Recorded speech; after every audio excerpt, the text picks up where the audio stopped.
Hello everybody, hope everybody's doing good today. Okay, so I ordered the direct fit trailer hitch for the 92 4runner here. It's a Kurt. I read some of the reviews on it, and you know, they have the pros and the cons or whatever, and I noticed they mentioned that sometimes they're not always a direct fit. I bought a direct fit.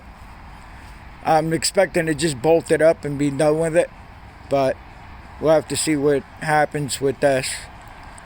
If I run into any kind of problems with this, I'm just going to take it up the street and have Luke weld it on the truck. A couple of my friends here use him to do welding on the Big Mac trucks and whatnot. He works on all kinds of heavy equipment and stuff like that, but we'll see if it bolts up right. I normally like to use Reese products. I went to the auto. First I looked on the internet and AutoZone said that you can order it online, you know, a Reese setup. And all they said they could get was a Kurt. Carrying the box out to the truck when I bought it, I mean, it's pretty heavy. It was pretty heavy. It's pretty stout, and that's all I care about. And back in the 90s when I had my Toyota Celica, I bought a stage 2 one because I had a little trailer, and I believe that was a Reese, and it fit right on where it was supposed to bolt in. The holes were all lining up and everything from what I remember. I had no problems with that. The first thing I want to do here is get the trailer hitch on the truck, and then I'm going to have to buy the wiring harness for it.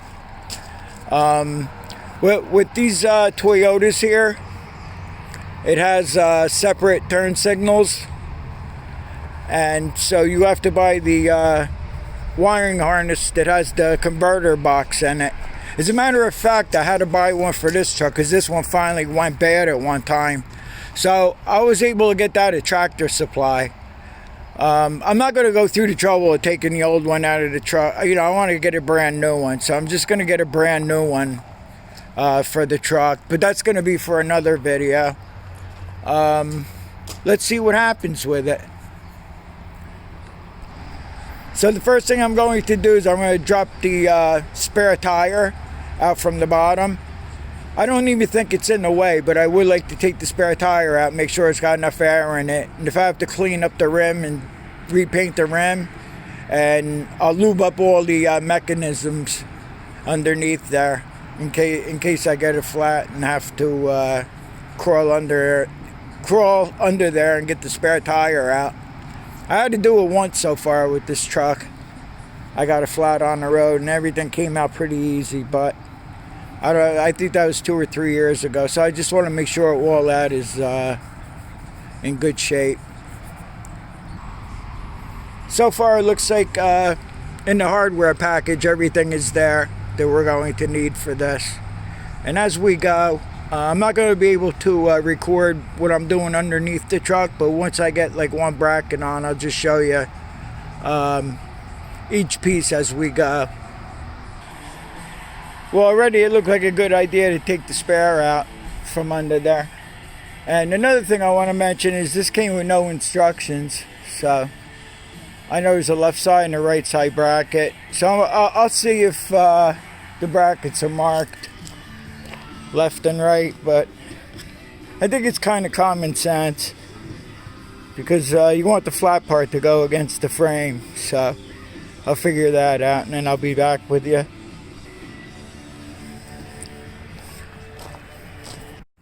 Okay, so I messed up making this video, but I'll show you what I did here.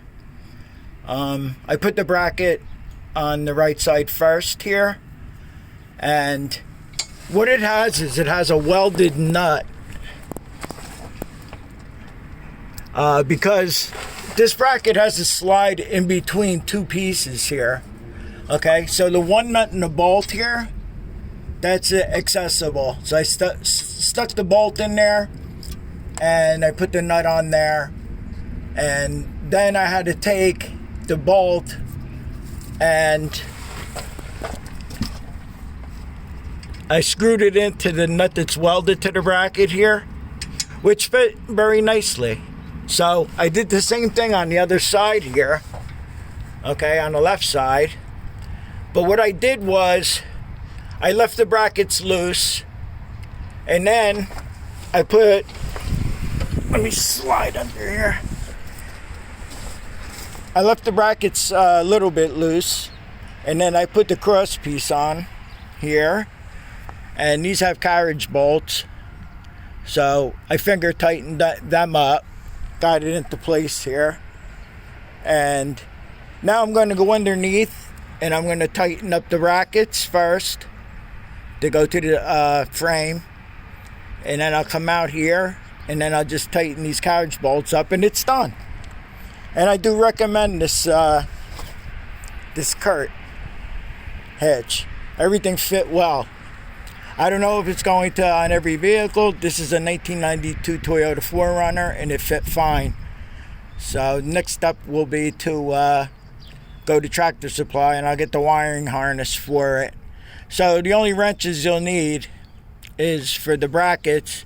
It's a 3/4 inch socket and a wrench, and then for these carriage bolts that hold the cross piece on here, you're going to need a 11/16 socket. So after I tighten up the brackets, I'll tighten these all up, and it's done. And I hope this helps somebody out. I'm sorry the video got messed up, but I think it'll be all right from the pieces that I do have. Okay, so I'll see you on the next one. Thanks for watching.